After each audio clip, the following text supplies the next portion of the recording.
name is Taran Packer and I'm a simulation support specialist here at GoEngineer. Today I wanted to talk to you about the formulas that you need to use to calculate the axial and tangential stiffness for a flexible virtual wall and for the floor of a drop test analysis. And those floors and those walls can look something like this. They can have multiple layers to work in the formula that I'll show you shortly, and each of those layers can be different material types and can be different thicknesses. And all you need to do is calculate for each layer and then add them all up to get the whole wall axial or tangential stiffness. The actual formula is as follows. So to find the axial stiffness, you take the thickness of a single layer divided by the Young's modulus or elastic modulus of the material of that layer, and then you do that for each of the different layers of the wall or floor, and you add them all up. Then you raise that to the -1 power, and that gives you the axial stiffness. You calculate the tangential stiffness the exact same way, except you substitute the Young's modulus with the shear modulus of the material for each of the different layers. Now I'm going to show you a little example of what I did to calculate that in SOLIDWORKS.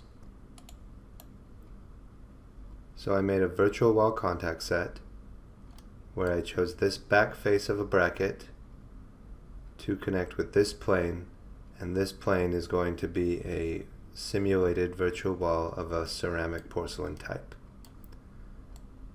Then at the bottom here I chose flexible wall, and when I chose that flexible wall, the wall stiffness came up where I could put in a axial stiffness and a tangential stiffness. I found after doing the formula that my axial stiffness was 50, my tangential stiffness was 25. I'll show that to you now. So this is the formula that I used for my ceramic porcelain virtual wall. I put the thickness at 0.003175 meters, and I divided it by the ceramic porcelain elastic modulus, and I raised that to the -1, giving me 50 Newton meters divided by meters squared.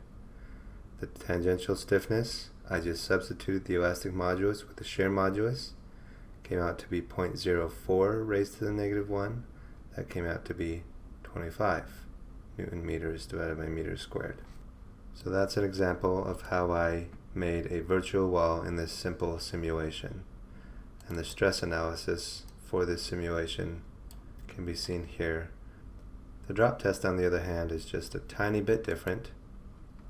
Instead of putting a virtual wall contact set, you come here to setup and you define your setup. Then you come down here to stiffness and thickness, and this is where you put your calculated formula values in.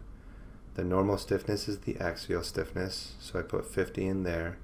The tangential stiffness is 25. And then you also need to put in the mass density and the target thickness for the floor that you're simulating. So ceramic porcelain's mass density is 2,700 kilograms per meter cubed, and then that's my target thickness. If I animate this, you can see it dropping,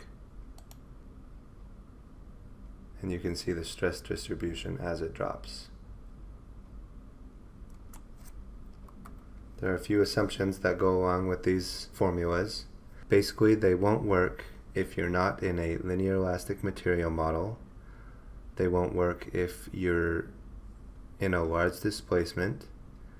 And they won't work if the thickness of your wall that you're simulating is larger than the planar dimensions of that wall or floor. This has been Taran Packer. I hope you've enjoyed and learned from this video.